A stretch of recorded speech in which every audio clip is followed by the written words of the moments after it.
1. 코스모스의 바닷가에서 맨 처음에 창조된 사람들은 흉악한 웃음의 마법사, 밤의 마법사, 야만인, 어둠의 마법사라는 이름으로 불렸다. 그들은 지혜를 부여받았기에 세상의 모든 것을 알아챌 수 있었다. 이들이 눈을 떠 세상을 둘러보자 그 즉시 모든 것을 인지하였으며 거대한 천구와 땅의 둥그런 얼굴들 모두 알아보았다. 저들은 전지하거나 이제 저들은 어찌하면 좋단 말이냐. 저들의 눈길이 가까운 곳에만 이르게끔 하고 땅의 얼굴도 조금씩밖에 보지 못하게 하리라. 저들은 우리 손에서 나온 한갓 피조물이 아니던가. 저들마다 신이 된 데서야 어디 말이 되겠는가. 내가 넓은 땅 위를 구석구석 알아보지 못한 것이 없거든. 어서 말해보아라. 빛의 전당으로 가는 길이 어디냐. 어둠이 도사리고 있는 곳은 어디냐. 나의 위험을 찾을 곳은 우주가 아닙니다. 그것은 내 사고의 제어 기제에서 찾아져야 합니다. 내가 세상들을 차지했다면 더 가질 것이 없습니다. 우주는 공간을 온통 둘러싸서 나를 원자 알갱이 하나 삼키듯이 먹어버립니다. 나는 생각함으로써 세상을 이해합니다. 알면 한정되어 있지만 무지에는 끝이 없다. 지성에 관한 한 우리는 설명이 불가능한 끝없는 무지의 바다 한가운데 떠있는 작은 섬이 불가능하다. 세대가 바뀔 때마다 그 섬은 조금씩이라도 넓혀나가는 것이 인간의 의무이다. 코스모스는 과거에도 있었고 현재에도 있으며 미래에도 있을 그 모든 것이다. 코스모스를 정관한 후라면 깊은 울림을 가슴으로 느낄 수 있다. 나는 그때마다 등골이 오싹해지고 목소리가 가늘게 떨리며 아득히 높은 데서 어렴풋한 기억의 심연으로 떨어지는 듯한 아주 묘한 느낌에 사로잡히고는 한다. 코스모스를 정관한다는 것이 미지의 세계와 마주함이기 때문이다. 그러므로 그 울림, 그 느낌, 그 감정이야말로 인간이라면 그 누구나 하게 되는 당연한 반응이 아니고 무엇이겠는가. 인류는 영원 무한히 시공간을 파묻힌 하나의 점, 지구를 보금자리 삼아 살아가고 있다. 이러한 주제에 코스모스의 크기와 나이를 헤아리고자 한다는 것은 인류의 이해 수준을 훌쩍 뛰어넘는 무모한 도전일지도 모른다. 모든 인간사는 우주적 입장과 관점에서 바라볼 때 중요하기는커녕 지극히 하찮고 자질구레하기까지 하다. 그러나 인류는 아직 젊고 주체할 수 없는 이 호기심으로 충만하여 용기 또한 대단해서 될성 싶은 떡잎임에 틀림이 없는 특별한 생물종이다. 인류가 최근 수천 년 동안 코스모스에서의 자신의 위상과 코스모스에 관한 이룩한 발견의 폭과 인식의 깊이는 예상 밖의 놀라움을 인류 자신에게 가져다 주었다. 우주탐험 그리고 그것을 생각하는 것만으로도 우리의 가슴은 설렌다. 그것은 우리 모두에게 생기와 활력을 불어넣는다. 진화는 인류로 하여금 삼라만상에 대하여 의문을 품도록 유전자 속에 프로그램을 잘 짜놓았다. 그러므로 안다는 것은 사람에게 기쁨이자 생존의 도구이다. 인류라는 존재는 코스모스라는 찬란한 아침 하늘을 떠다니는 한 점 티끌에 불과하다. 그렇지만 인류의 미래는 우리가 오늘 코스모스를 얼마나 잘 이해하는가에 크게 좌우될 것이라고 나는 확신한다. 우리가 이제 떠나려는 탐험에는 회의의 정신과 상상력이 필요하다. 상상력에만 의존한다면 존재하지도 않는 세계로 빠져버리는 우를 범하게 될 것이다. 그러나 우리 앞에 놓인 탐험은 상상력 없이는 단 한 발짝도 뗄 수 없는 여정의 연속일 것이다. 회의의 정신은 공상과 실제를 분간할 줄 알게 하며 억측의 실현성 여부를 검증해준다. 코스모스는 그 바닥을 알 수 없는 깊은 보물창고로서 그 우아한 실제, 절묘한 상관관계 그리고 기묘한 작동 원리를 그 안에 모두 품고 있다. 코스모스를 거대한 바다라고 생각한다면 지구의 표면은 곧 바닷가에 해당한다. 우주라는 바다에 대하여 우리가 알고 있는 것은 거의 대부분 우리가 이 바닷가에서 서서 스스로 보고 배워서 알아낸 것이다. 직접 바닷물 속으로 들어간 것은 극히 최근의 일이다. 그것은 겨우 발가락을 적시는 수준이었다. 아니 기껏해야 발목을 물에 적셨다고나 할까. 그 물은 시원해서 좋다. 그리고 저 바다는 우리에게 들어오라고 손짓하는 듯하다. 우리가 바로 이 바다에서 나왔다는 사실을 우리는 가슴 저 깊숙한 곳으로부터 알고 있다. 그래서 인간은 근원으로 돌아가고 싶다는 소망을 간절하게 품는 것이다. 비록 우리의 이러한 갈망이 미지의 신들의 심기를 불편케 할지언정 그것을 불경스럽다고만 탓하지 말자.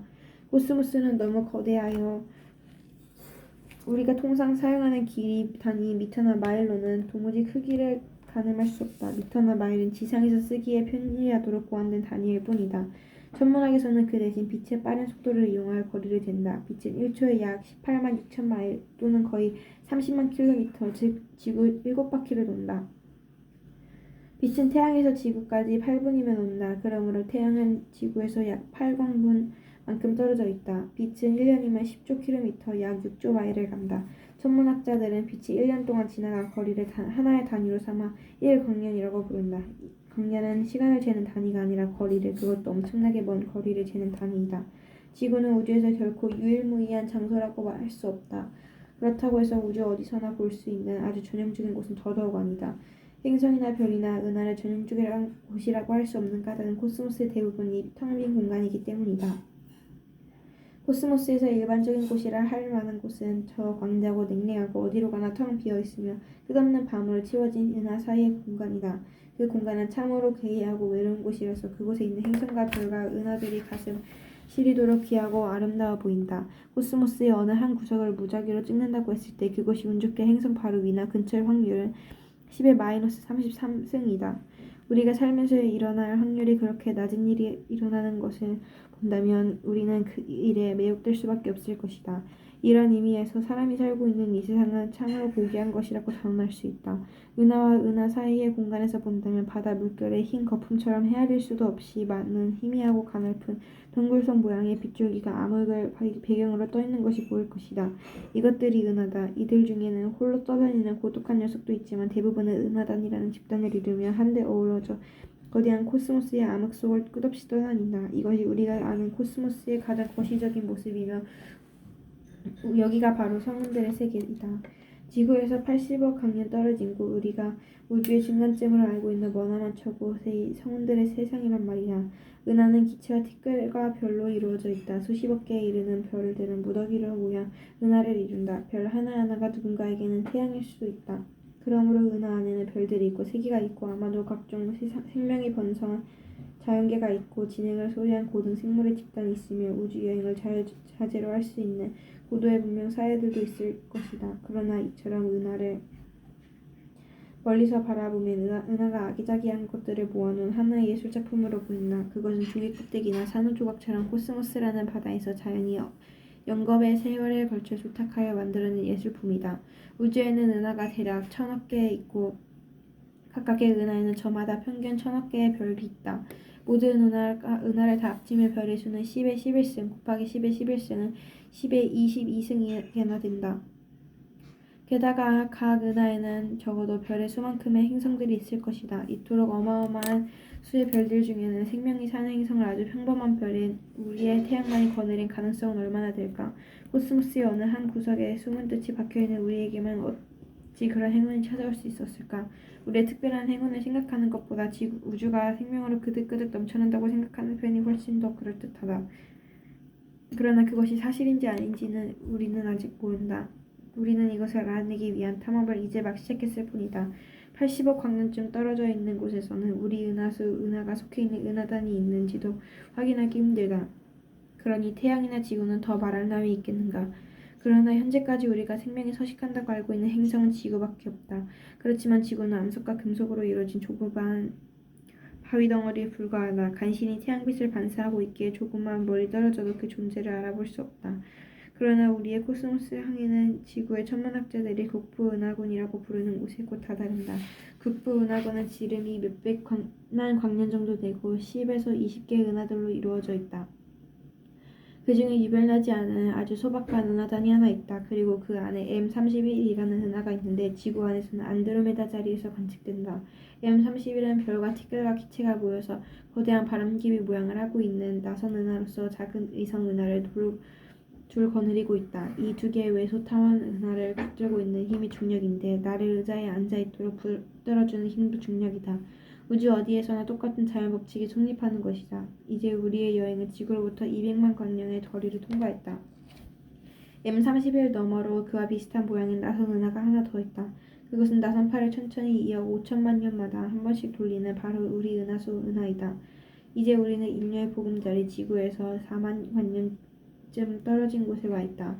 그렇다면 지금부터 우리는 은하수 은하의 중력에 붙잡혀 은하 중심부로 끌려 들어갈 것이다. 그러나 우리의 목표는 지구이므로 은하수 은하의 가장자리 나선팔의 한쪽 그 은하 분들이의 이름 없는 장소로 방향을 돌려야 한다.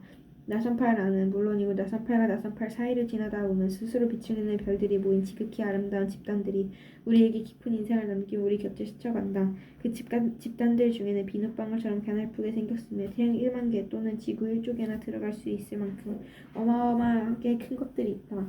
또 천체들 중에는 크기는 작은 마을만 하지만 그 밀도는 납의 100조 배나 되는 것도 있다. 태양처럼 홀몸인 별도 있지만 동방선과 함께하는 별이 더 많다. 별들은 주로 두 별이 서로 상대방 주위를 도는 하나의 쌍성계를 이룬다. 그리고 겨우 별 셋으로 이루어진 항성계에서 시작하여 연함은 별들이 엉성하게 모여있는 성단, 수백만 개의 구성원을 뽐내는 거대한 구상성단까지 천차만별의 항성계들이 은하에 있다. 쌍성계들 중에는 두 구성별이 맞닿을 정도로 가까워 상대방 별의 물질을 서로 주고받는 근접 쌍성계들도 있다. 대부분의 쌍성계에서는 두 별이 태양과 목성 정도의 거리를 두고 서로 멀리 떨어져 있다. 초신성같이 저 혼자 내는 빛이 은하 전체가 내는 빛과 맞먹을 정도로 밝은 천체가 있는가 하면 블랙홀과 같이 겨우 몇 킬로미터만 떨어져도 보이지 않는 어두운 별이 있다. 밝기만 보더라도 일정한 빛을 내는 별이 있는가 하면 불규칙하게 가물거리는 별도 있고 틀림없이 주기로 깜빡이는 별도 있다. 우아하고 장중하게 자전하는 별이 있는가 하면 팽이같이 지나치게 빨리 돌다가 제 형제마저 찌부러뜨린 별도 있다. 대개의 별들은 가시광선과 적외선을 내지만 어떤 별은 하도 뜨거워서 X선인가 전파를 내기도 한다. 푸른색의 별은 뜨거운 젊은 별이고 노란색의 별은 평범한 중년기의 별이다. 붉은 별은 나이가 들어 죽어가는 별이며 작고 하얀 별이나 검은 별은 아예 죽음의 문턱에 이른 별이다. 이렇게 다양한 성격의 별들이 우리 은하 안에 4천억 개 정도 있다. 이 별들이 복잡하면서도 질서정연하고 우아한 법칙에 따라 움직인다. 이 많은 별들 중에서 지구인들이 가까이 알고 지내는 별은 적어도 아직까지는 태양 하나뿐이다. 항성계들은 이웃 항성계와 수광년의 거리를 사이로 둔 채 격리되어 있다. 그러므로 그들 하나하나가 우주의 외딴 섬인 셈이다. 이렇게 셀 수도 없을 만큼 많은 섬들 중에는 진화 단계에서 지성을 갖추게 된 생물들이 태어난 곳도 있을 것이다. 그들은 저마다 제가 살고 있는 알량한 행성이나 변변치 못한 별 연함은 걔가 이 세상의 전부인 줄 알 것이다. 인류는 지구에 고립된 채 성장해 왔으나 이제는 서서히 그것도 제 스스로 코스모스를 이해하기 시작했다. 그런 별 중에는 수백만 개의 크고 작은 암석 조각으로만 둘러싸인 별들도 있을 것이다. 이 돌덩이들은 진화를 못한 초기 단계의 행성계이다. 그리고 어쩌면 우리 태양계와 비슷한 행성계를 갖춘 별도 있을 것이다. 그 행성계의 외곽에는 고리를 거치고 얼음 위성을 거느린 거대한 기체 행성들이 있고 가운데로 갈수록 더 작고 따뜻하며 푸른 하늘과 흰 구름을 가진 세계들도 있을지도 모른다. 그런 행성들 중 하나에서 지적 생물이 진화해 행성 표면을 대규모로 개조하고 있을지 모른다. 그들은 코스모스에 사는 우리의 형제요 자매이다. 그들은 지구의 인류와 어떻게 다를까? 겉모습은 어떻고 신체의 생화학적 메커니즘, 생경, 생리학적 구조, 역사, 정치, 과학, 기술, 예술, 음악, 종교, 철학은 어떠할까? 언젠가 우리는 저들을 알게 될 것이다. 이제 우리는 지구에서 1광년 떨어진 지구의 뒷마당에 이르렀다. 거대한 눈덩어리들이 태양을 둥글게 에웠으며 무리를 이루고 있다. 혜성들의 고향이다. 얼음과 암석과 유기 분자가 이 혜성들의 핵심 구성 성분이다. 지나가던 별들의 중력이 심심치 않게 이들을 슬쩍슬쩍 건드리면 그때마다 얼음 덩어리들 중에 하나가 태양계 안쪽으로 날아간다. 그러면 태양의 열이 얼음을 증발시키고 얼음 덩어리에서 아름다운 혜성의 꼬리가 길게 뻗어나온다. 자, 이제 태양계의 행성들에게로 가보자. 행성은 혜성보다 조금 더 큰 세계이다. 이들은 태양의 중력에 붙잡혀 거의 원형의 궤도를 따라 태양 주위를 돌고 있다. 그리고 주로 태양광선에서 열을 공급받는다. 명왕선은 메탄 얼음으로 덮여있는 행성으로 카론이라는 대형 위성을 하나 거느리고 있다. 태양광선을 멀리서 받는 명왕성에서는 태양이 칠흑의 어둠 속에서 작게 빛나는 점으로 밖에 보이지 않는다. 해왕성, 천왕성, 태양계의 보석인 토성 그리고 목성은 거대한 기체 덩어리들이다. 이 목성의 행성들은 하나도 빠짐없이 얼어붙은 위성들을 주르륵 거느리고 있다. 기체의 행성들과 거대한 빙상 덩어리들이 공존하는 지역을 지나 태양 쪽으로 향하여 따뜻한 내행성계를 들어가면 우리는 그곳에서 암석지대를 만나게 된다. 예를 들어 붉은 화성에는 화산이 솟아오르고 깊은 협곡이 입을 쩍쩍 벌리며 어마어마한 규모의 모래폭풍이 해성 전체를 휘감는다. 어쩌면 화성에서는 아주 단순한 생물이었을지도 모른다. 지금까지 우리가 보아온 모든 행성들은 태양 주위를 공전한다. 태양은 우리에게 가장 가까운 별이다. 태양의 중심에는 수소와 헬륨, 기체가 핵융합 반응을 일으키는 용광로가 자리 잡고 있다. 이 용광로가 태양계를 두루 비추는 빛의 원천인 것이다. 드디어 기나긴 여행이 끝나고 우리는 작고 부서지기 쉬운 청백색의 세계로 돌아왔다. 우리의 상상력이 아무리 대담하게 비약한다 한들 지구를 코스모스라는 강대한 바다가 대등하다 할 수는 없을 것이다. 지구는 광활한 우주의 미아이며 무수히 많은 세계 중의 하나일 뿐이다. 지구가 우리에게만 의미심장한 곳일지 모르겠지만 어쩌랴 우리의 보금자리 우리를 길러준 부모가 지구인 것을 이곳에서 생명이 발생하며 진화했으며 인류도 이곳에서 태어나 유년기를 지내고 성년으로 자라는 중이다. 바로 여기에서 인류는 코스모스 탐험의 열정을 키웠으며 아무런 보장 없이 고통스러운 우리의 운명을 개척해 나가고 있다. 지구에 오신 것을 환영합니다. 푸른 질소에 하늘이 있고 바다가 있고 서늘한 숲이 펼쳐져 있으며 부드러운 들판이 달리는 지구에 오신 것을 환영합니다. 지구는 생명이 약동하는 활력의 세계이다. 지구는 우주적 관점에서 볼 때에도 가슴 시리도록 아름답고 귀한 세상이다. 지구는 이 시점까지 우리가 알고 있는 한 유일한 생명의 보금자리이다. 우리는 공간과 시간을 헤쳐 우주를 두루 돌아다녔다. 그렇지만 코스모스의 물질이 생명을 얻어 숨을 쉬고 사물을 인식할 수 있게 된 것은 이곳 이외에는 아직 찾을 수가 없다. 이곳은 확실히 물질의 인식의 주체가 될 수 있었던 곳이다. 이와 비슷한 세계가 우주 곳곳에 흩어져 있겠지만 그곳들은 우리가 앞으로 찾아야 할 희망의 대상이다. 위대한 탐험은 바로 여기 지구에서 시작될 것이다. 인류가 값비싼 대가를 치르면서 100만 년 이상의 긴 세월에 걸쳐 거둬들이고 축적해 놓은 지혜로 우주 탐사의 문을 열 수 있었던 곳이 바로 여기 지구란 말이다. 오늘날 우리는 위대한 지성들과 동시대를 살고 있다. 그들은 명석하며 호기심으로 가득 찬 용기 있는 인물들이다. 한 발 더 나가서 현대는 학구적 탐험의 점심을 높이 사는 시대이다. 우리가 이러한 시대 중심과 함께할 수 있다니 얼마나 큰 축복일까. 돌이켜보건대 인류는 별에서 태어났다. 그리고 잠시 지구라 불리는 세계에 몸을 담고 살고 있다. 그러나 이제 자신의 원초적 고향으로 돌아가고 싶어 감히 그 기나긴 여정에 첫발을 내딛고자 하는 것이다. 인류 문명사에서 중요한 것들은 대체로 고대 근동 지역에서 발견되고 만들어졌다. 지구가 조그마한 세계라는 인식 역시 현대인들이 기원전 3세기라고 부르는 시절의 당시의 거대 도시 이집트의 알렉산드리아에서 비롯되었다.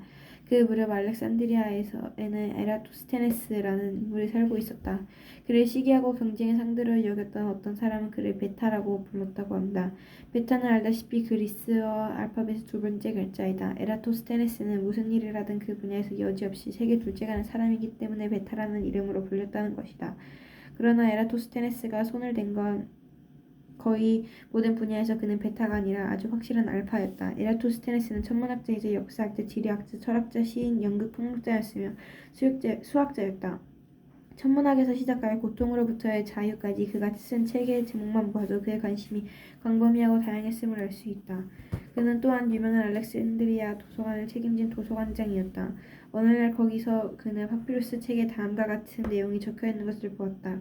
남쪽 변방인 시에네 지방 나일강의 처금류 가까운 곳에서는 6월 21일 정오에 수직으로 꽂은 막대기가 그림자를 들이우지 않는다. 1년 중 낮이 가장 긴 하진날에는 한낮이 가까이 갈수록 사원의 기둥들이 들이우는 그림자가 점점 짧아졌고 정오가 되면 아예 없어졌으므로 그때 깊은 우물 속 수면 위에 태양이 비쳐 보인다고 쓰여 있었다. 태양이 머리 바위 위에 있다는 뜻이었다. 보통 사람 같으면 쉽게 지나쳐버릴 관측보고였다. 나무 막대기 그림자, 우물 속에 비친 태양의 그림자, 태양의 위치처럼 단순하고 일상적인 일들이 무슨 중요한 의미를 품고 있으랴. 그러나 에라토스테네스는 과학자였다. 그는 이렇게 평범한 사건들을 유심히 봄으로써 세상을 바꾸어 놓았다. 어떻게 보면 세상이 다시 만들어졌다고 해도 과언이 아니다. 에라토스테네스의 실험 정신이 강한 학자였다. 그는 실제로 알렉산드리아의 막대를 수직을 꽂고 그 막대가 6월 21일 정오에 그림자를 들이우는지를 직접 조사하였다. 결과는 그림자가 생긴다였다. 이에 에라토스테네스는 어떻게 똑같은 시각에 시에네에 꽂힌 막대에서는 그림자를 들이우지 않는데 그보다 더 북쪽에 있는 알렉산드리아에서는 그림자를 만드는지 자문해 보았다. 땅바닥에는 고대 이집트의 지도를 그려놓고 똑같은 길이의 막대 둘을 구에다가 하나는 알렉산드리아에서 다른 하나는 시에네의 수직으로 세워놓았다고 치자. 어느 때이든 간에 각각의 막대가 그림자를 전혀 들이우지 않는 시간이 있을 것이다. 지구가 평평하다는 사실을 전제한다면 그것은 쉽게 이해할 수 있다. 그건 그때 태양이 머리 발 위에서 비춘다는 뜻이기 때문이다. 만약 두 막대가 동시에 똑같은 길이의 그림자를 들이운다면 그것 역시 평평한 지구에서는 말이 된다.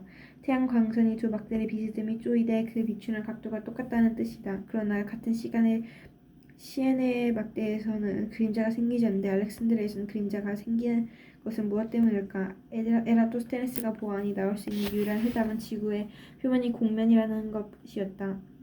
뿐만 아니라 그 곡면이 구부러지는 정도가 크면 클수록 그림자의 길의 차이도 클 것이다. 태양이 워낙 멀리 있기 때문에 지구에 다다른 태양 광선은 지구 표면 어디에서나 평행하게 떨어진다. 따라서 태양 광선에 대해 각기 다른 각도로 세워져 있는 두 막대는 서로 길이가 다른 그림자를 들이우게 된다. 그림자 길이의 차이로 따져보니 알렉산드리아의 시에네는 지구 표면에 따라 7도 정도 떨어져 있어야 했다. 다시 말해 두 막대의 끝을 지구 중심까지 뚫고 들어가도록 연장한다면 두 막대의 사이값이 7도가 된다는 뜻이다. 지구 둘레가 전체가 360도이므로 7도는 전체의 50분의 1 정도다. 에라토스테네스는 사람을 시켜 시에네까지 걸어가게 한 다음 그 거리를 보폭으로 재봤기 때문에 시에네가 알렉산드리아에서 대략 800km 떨어져 있다고 알고 있었다. 800km의 50배이면 40,000km. 그것이 바로 지구의 둘레인 것이다. 제대로 나온 답이었다. 그때 에라토스테네스가 사용한 도구라고 할 만한 것은 막대기, 눈, 발과 머리 그리고 실험으로 확인하고자 하는 정신이 전부였다. 그 정도만 가지고 에라토스테네스는 지구의 둘레를 겨우 몇 퍼센트의 오차로 정확하게 추정할 수 있었던 것이다. 2200년 전에 시험치고는 대단한 성과를 거둔 셈이다. 따라서 에라토스테네스를 인류 역사상 처음으로 한 행성의 크기를 정확하게 측정한 사람이라고 할 수 있을 것이다. 그 당시 지중해 연안의 사람들은 항해술을 뛰어나기로 유명했다. 그리고 알렉산드리아는 지구상 최대의 항구 도시였다. 누구든 일단 지구가 그만한 지름을 갖춘 공 모양이라고 하고 있는 줄 알았다면 탐험 여행을 한다든지 미지의 땅을 찾아 나선다든지 혹은 한 발 더 나아가 지구를 한 바퀴 돌아오고 싶지 않았겠는가. 에라토스테네스의 시대로부터 500년 전에 이미 이집트의 파라오 네코가 고용한 페니키아의 선단이 아프리카 대륙을 일주한 적이 있다. 그들은 갑판도 없고 작은 약한 배로 홍해에서 출발해 아프리카 동편 해안을 따라 내려갔다가 대서양을 타고 올라와 다시 지중해를 거쳐 돌아왔을 것이다. 이 서사시적 항해를 마치는 데 3년이 소요됐다고 한다. 오늘날 3년은 보이저 우주선이 지구에서 토성까지 가는 데 걸리는 시간이다. 에라토스테네스의 발견이 있은 후 용감하고 대담한 선원들이 여러 번 대항해를 시도하고는 했다. 그들이 모는 배는 실로 조각만한 크기였을 것이다. 항법 도구라고는 초보적인 수준의 것들밖에 없었다. 추측 항법이 전부였으며 해안선을 따라갈 수 있는 데까지 항해했다. 처음 나선 바다의 경우에는 밤하늘에 뜨는 별자리들의 상대적인 위치를 수평선의 기준 삼아 관찰하는 식으로 현 위치를 위도를 잴 수 있었다. 하지만 이런 방법으로 경도는 알 수 없었다. 그러니 미지의 망망대해를 떠다니는 선원들은 낯익은 별자리를 보면서 불안한 마음을 가라앉혔을 것이다. 별은 탐험가의 법치다. 별은 예전에 지구의 바다를 향해하는 배들에게 도움을 주었듯이 지금도 우주의 바다로 나선 우주선의 힘이 되어준다. 에라토스테네스 이후로 여러 사람들이 시도했지만 마젤란에 나타날 때까지 어느 누구도 지구를 일주하는 데 성공하지 못했다. 뱃사람과 항해장은 원래 세상사에 능하고 실리를 따지는 사람들이다. 그런 사람들이 알렉산드리아에 사는 어느 과학자의 계산을 믿고 목숨을 건 도박을 하였으니 많은 이야깃거리와 무용담이 오갔을 것이다. 에라토스테네스 시대에 만들어진 지구는 지구를 우주에서 내려다본 모습으로 되어 있는데 이 지구에서 탐험이 잘 된 지중해 지역은 기본적으로 정확했지만 거기에서부터 벗어나면 벗어날수록 부정확했다. 코스모스에 관한 우리의 현대 자료도 이 점에서는 마찬가지이다. 이것은 아쉬운 일이지만 어쩔 수 없는 일이기도 하다. 1세기의 알렉산드리아의 지리학자 스트라보는 다음과 같은 글을 남겼다. 지구를 일주하고자 나섰다 되돌아온 사람들은 대륙이 앞을 막아 회항한 것이 아니라고 말한다. 바닷길은 항상 거침없이 열려 있었건만 더 못 가고 돌아온 까닭은 오로지 자신의 의욕 상실과 식량 부족 때문이라고 한다. 에라토스테네스는 대서양의 넓이가 걸림돌이 되지 않는다면 이베리아 반도에서 인도까지 바다를 타고 수월하게 갈 수도 있을 것이라고 생각했다. 살기 적합한 땅이 온대 지방에 한두 개 정도 더 존재할 가능성은 충분히 있다. 만약 누군가가 산다면 그들은 이 땅에 존재하는 우리와 같은 사람들이 아닐 것이니 우리는 그곳을 또 다른 세계로 보아야 마땅하다. 인류가 비로소 진정한 의미의 다른 세계로 용감히 발을 내딛게 된 것이다. 뒤이어 지구 탐험 사업이 세계 곳곳에서 벌어졌는데 그 중에는 중국 폴리네시아로부터 오는 여행이 있었는가 하면 또 그곳으로 가는 여행도 있었다. 이 같은 인류 탐험사의 절정은 물론 크리스토퍼 콜럼버스의 아메리카 대륙의 발견을 시작으로 그 후 몇백 년 동안 이루어진 항해들이다. 이로써 지구의 지리적 탐험사가 완성되었다. 콜럼버스의 첫 항해는 에라토스테네스의 계산과 아주 직접적인 연관이 있었다. 콜럼버스에게는 그가 인도의 제국들로 가는 사업이라 이름한 사업계획이 하나 있었다. 그것은 일본과 중국, 인도를 목표로 항해할 때 동쪽으로 아프리카의 해안선을 따라 배를 몰아가는 것이 아니라 뱃머리를 돌려 미지의 서쪽 바다로 담대하게 뛰어들자는 것이었다. 에라토스테네스의 족집게 같은 예견으로 이베리아 반도에서 인도까지 바다를 타고 가는 것이었다. 콜럼버스는 고지도를 타는 떠돌이 도구 장수였다. 그는 옛 지리학자들에 관한 서적과 또 그들이 쓴 책을 열성적으로 읽었다. 그 중에는 에라토스테네스, 스트라본, 프톨레마이오스의 저술들이 들어있었다. 그러나 인도로 가는 사업이 성공하려면 그 긴긴 여정에서 배와 사람이 견뎌내야 하는데 그러기에 에라토스테네스가 예측한 지구의 크기가 너무 컸다. 그래서 콜럼버스는 잔꾀를 부려 자기의 계산을 조작했다. 그의 계획을 검토하던 살라만카 대학의 교수들도 콜럼버스의 계산이 거짓이란 점을 제대로 지적했다고 한다. 콜럼버스는 구할 수 있는 책을 다 뒤져 지구를 둘러렸어. 그 중에서 가장 짧은 것을 택했고 아시아 대륙은 동쪽으로 가는 긴 곳을 찾아낸다면 그 시치마저 늘렸던 것이다. 간 도중에 아메리카에 대륙이 있었기에 망정이지 없었다면 콜럼버스는 쫄딱 망했을 것이다. 지금은 수많은 탐험대가 지구의 구석구석을 이미 다 거쳐간 후이다. 신대륙도 잃어버린 땅도 지구에는 더 이상 찾을 수 없다. 과학기술의 발달로 인간은 지구에서 가장 황량하고 외딴 지역에서이라도 찾아가서 탐사할 수 있게 되었다. 또 그런 악조건의 환경에서도 우리는 삶을 영위할 수 있게 됐다. 현대는 인간이 과학기술을 이용하여 우주로 과감히 나아가 지구 이외의 세계를 탐험하기 시작한 위대한 시대이다. 자신들의 발목을 잡고 놓아주지 않던 지구의 모습을 지구 바깥에서 내려다본 기쁨은 얼마나 큰가. 지구는 에라토스테네스가 예측한 규모와 모양 바로 그대로였으며 대륙들의 윤곽선은 옛 지도 제작자들의 능력과 솜씨를 새삼스레 확인해 주었다. 에라토스테네스와 알렉산드리아의 지리학자들이 그 자리에 함께할 수 있었다면 모두 무릎을 치면 좋아하지 않았을까. 알렉산드리아는 기원전 300년경부터 약 600년 동안 인류를 우주의 바다로 이끈 지적 모험을 잉태하고 양육한 곳이다. 그러나 그 대리석 도시의 위엄과 영광의 흔적은 이제 어디에도 찾아볼 수 없다. 피지배층이 느꼈던 배움에 대한 두려움과 그들이 겪어야 했던 지배층으로부터 억압에 대한 반종의 결과로 옛 알렉산드리아의 영광은 대중의 기억에서 거의 완전히 지워지고 말았다. 알렉산드리아에는 지극히 다양한 사람들이 살았다. 번성 초기에는 마케도니아 병사가 좀 후대에 와서는 로마 병사들이 우글댔다. 알렉산드리아의 전성기에는 이집트의 사제 그리고 그리스의 귀족, 페니키아 선원, 유대인 상인, 인도와 사하라 사막 남쪽의 지방에서 온 아프리카 광문객 같은 다양한 사람들이 노예 계층의 막대한 인구를 제외하고 대체적으로 같이 어울리고 서로를 존중하면서 살았다. 알렉산드리아는 알렉산더 대왕이 그의 경호원을 시켜 건설한 도시이다. 알렉산더 대왕은 외래 문화를 존중했고 개방적 성격의 인물로서 지식 추구의 분위기를 조성하는 데 주력했다. 전설에 따르면 알렉산더 대왕이 종 모양의 잠수 기구를 타고 홍해 바닷속으로 내려간 세계 최초의 인물이라고 한다. 그 사건의 사실 여부는 여기서 그리 중요하지 않다. 이 이야기 하나만으로도 우리는 그의 탐구 정신을 충분히 알 수 있기 때문이다.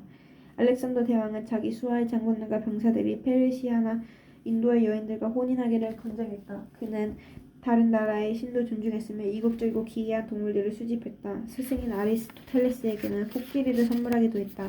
그는 호화롭게 건설된 이 도시가 무역, 문화, 학문에 관한 세계 중심지가 되기를 원했다. 폭이 30m나 되는 넓은 도로를 깔고 그 주위는 우아한 건축물과 조각상 등으로 꾸몄다. 알렉산드리아에서는 알렉산더 대왕의 기념무역과 고대 세계 7대 불가사의 중인 하나인 파로스 등대를 볼 수 있었다. 그러나 알렉산드리아의 제일 가는 자랑거리는 알렉산드리아 대도서관과 그 부속 박물관들이었다. 박물관이란 사실 이름을 그대로 옮기며 뮤즈라고 불리던 9 여신의 전공 분야에 각각 받쳐진 연구소였다. 그 전설의 도서관은 거의 모두 사라져버렸고 오늘날에는 당시 별관에 불과했던 세라피움이라고 축하고 잊혀진 지하실 하나만 남아있다. 세라피움은 본래 세라피스 신에게 바쳐진 신전이었는데 후대의 지식에 봉헌된 성전으로 바뀐 셈이다. 물질적인 유물로는 썩어 부서져가는 책꽂이 선반의 서늘기가 고작이다. 그러나 이곳이 한때에는 지구에서 가장 거대했던 도시의 심장이자 영광이었다. 세계 역사상 최초로 설립된 진정한 의미의 연구 현장이었다. 도서관 소속 학자들은 코스모스 전체를 연구했다. 코스모스는 우주의 질서를 뜻하는 그리스어이며 카오스에 대응되는 개념이기도 하다. 코스모스라는 단어는 만물이 서로 깊이 연관되어 있음을 내포한다. 그리고 우주가 얼마나 미묘하고 복잡하게 만들어지고 돌아가는지에 대항한 인간의 경외심이 이 단어 하나에 고스란히 담겨있다. 이 학자들은 알렉산드리아 대도서관에 몰려 물리학, 문학, 역학, 천문학, 지리학, 철학, 수학, 생물학, 공학 등을 두루 탐구할 수 있다. 과학과 학문의 시대가 도래했던 것이다. 전 세계의 천재들이 몰려와서 함께 융합하던 알렉산드리아 대도서관은 인류 역사상 최초로 세계의 모든 지식을 체계적으로 수집하여 집대성하려던 곳이었다.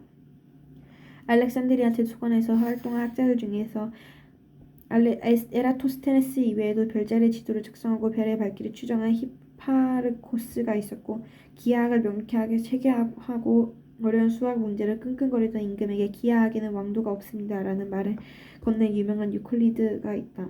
기하학에 유클리드가 있다면 한편 언어학에는 트라키아의 디오니시우스가 있어 말의 품사를 정의하고 언어학의 체계를 확립했다. 생리학자이던 헤로필로스는 지능이 심장이 아니라 두뇌에서 비롯됐다는 사실을 확실히 증명했고, 알렉산드리아의 헤로는 톱니바퀴 열차와 증기기관을 발명한 로봇에 관한 최초의 책 오토마타를 저술했다. 페르가 아폴로니우스는 타원 포물선 삼국선 원추곡선임을 밝힌 수학자였다. 현재 우리가 잘 알고 있다시피 해성 별들의 궤도는 원추곡선으로 기술된다. 아르키메데스는 레오나르도 다빈치가 등장하기 이전의 사람들 중에서 가장 천재적인 공학자였다. 천문학자이자 지리학자이던 프톨레마이오스는 오늘날의 사이비 과학이라 할 점성술을 수집하여 정리했다. 그가 주창한 지구 중심 우주관의 천동설이 1500년 동안 맹위를 떨쳤다. 지성적 역량이 아무리 뛰어난 사람이라도 형편없이 틀릴 수가 있음을 상기케 하는 인류사의 좋은 예였다. 이러한 위인들 중에는 위대한 여인도 있었다. 수학자이자 천문학자이던 히파티아는 도서관의 마지막 등불을 지킨 여인으로서 조석을 쌓은 지 700년이나 된 이 도서관이 파괴되고 약탈당할 때 그곳에서 함께 순사했다. 그녀의 이야기는 나중에 더 할 것이다. 알렉산더 대왕을 계승한 그리스 출신의 이집트 왕들은 학문을 아주 진지하게 대했다. 그들은 수백 년 동안 대를 거듭하면서 연구활동을 지원했고, 그 시대의 인재들이 자신들의 역량을 충분히 발휘할 수 있도록 도서관의 학구적 분위기를 유지하는 데 노력했다. 도서관의 10개의 대형 연구실로 나뉘어 각각의 특정 분야의 연구를 수행하였다. 곳곳에 분수대가 있었고, 멋지게 늘어선 원기둥들, 식물원, 동물원, 해부실, 천문 관측대가 있었다. 커다란 식당에서 학자들이 여유로이 토의하여 중요한 의견을 자유롭게 교환할 수 있었다. 무엇보다도 도서관에 생명을